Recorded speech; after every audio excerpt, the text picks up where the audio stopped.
ಒಂದು 5 ನಿಮಿಷ ಇಡಲ್ಲಿ ನಮ್ಮ ಕಾರ್ಯಕರ್ತರಿಗೆ ಹೇಳಿದ್ರು. 5 ನಿಮಿಷ ಅವ್ರು ಬಿಜೆಪಿ ಆಫೀಸು ನಮ್ಮ ಕಾರ್ಯಕರ್ತರಿಗೆ ಕರೆ ಕೊಟ್ರೆ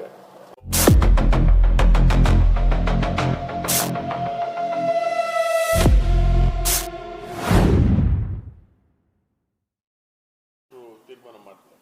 ನಿನ್ನೆ ಕೊಪ್ಪಳದಲ್ಲಿ ಪ್ರತಿಭಟನೆ ಬಹಳಷ್ಟು ಗಲಾಟೆ ಆಯಿತು ಅನ್ನೋ ಕಾರಣಕ್ಕೆ ಕಾಂಗ್ರೆಸ್ ಪಕ್ಷದಿಂದ ಎಫ್ಐಆರ್ ದಾಖಲು ಮಾಡಿದೆ. ಏನಾಗಿದೆ ಸರ್? ಇವತ್ತು ನಾನು ಬಿಜೆಪಿಯವರಿಗೆ, ಅದರಲ್ಲಿ ವಿಶೇಷವಾಗಿ ವಿಧಾನ ಪರಿಷತ್ ಸದಸ್ಯನಾಗಿರ್ತಕ್ಕಂಥ ಹೇಮಲತಾ ನಾಯಕ್ ಅವರಿಗೆ ನಾನು ಹೇಳಲಿಕ್ಕೆ ಬಯಸ್ತಾ ಇದ್ದೇನೆ. ಹೋರಾಟಗಳು ಮಾಡಬೇಕು. ಪ್ರಜಾಪ್ರಭುತ್ವ ವ್ಯವಸ್ಥೆಯಲ್ಲಿ ಹೋರಾಟಗಳು ಮಾಡ್ತಕ್ಕಂಥದ್ದು ಅನಿವಾರ್ಯತೆ. ಆದ್ರೆ ಹೋರಾಟ ಮಾಡ್ತಕ್ಕಂಥ ವಿಧಾನ ಇದೆಯಲ್ಲ, ಅದು ಸರಿಗಿರ್ಬೇಕು. ಇವತ್ತು ಜನ ಸೂಕ್ಷ್ಮವಾಗಿ ನೋಡ್ತಾ ಇರ್ತಾರೆ, ಗಮನಿಸ್ತಾ ಇರ್ತಾರೆ. ಇವತ್ತು ಈ ರೀತಿ ನಾವು ಒಂದು 5 ನಿಮಿಷ ಇಡಲ್ಲಿ ನಮ್ಮ ಕಾರ್ಯಕರ್ತರಿಗೆ ಹೇಳಿದ್ರು.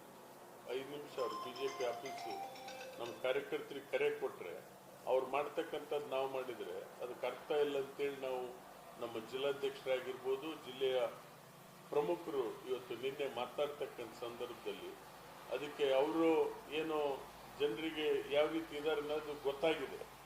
ಅದೇ ರೀತಿ ಮಾಡಿದ್ರೆ ಅರ್ಥ ಇರಲ್ಲ ಅಂತಕ್ಕಂಥ ಹಿನ್ನೆಲೆಯಲ್ಲಿ ನಾವು ಸುಮ್ಮನೆ ಇದ್ದೀವಿ. ಅವ್ರು ಮಾತನಾಡ್ತಕ್ಕಂಥ ಭಾಷೆ, ಬಳಸಿರ್ತಕ್ಕಂಥ ವಿಚಾರ ಅದಕ್ಕೂ ಹೆಚ್ಚು ನಾವು ಮಾತಾಡಬಲ್ವಿ. ಆದರೆ ಒಂದು ಈ ತಮ್ಮ ಮೂಲಕ ನಾನು ವಿನಂತಿ ಮಾಡ್ತೇನೆ, ಹೋರಾಟಗಳು ನಾವು ಅನೇಕ ಮಾಡಿದ್ದೀವಿ, ನಾವು ಮಾಡಿದ್ದೀವಿ.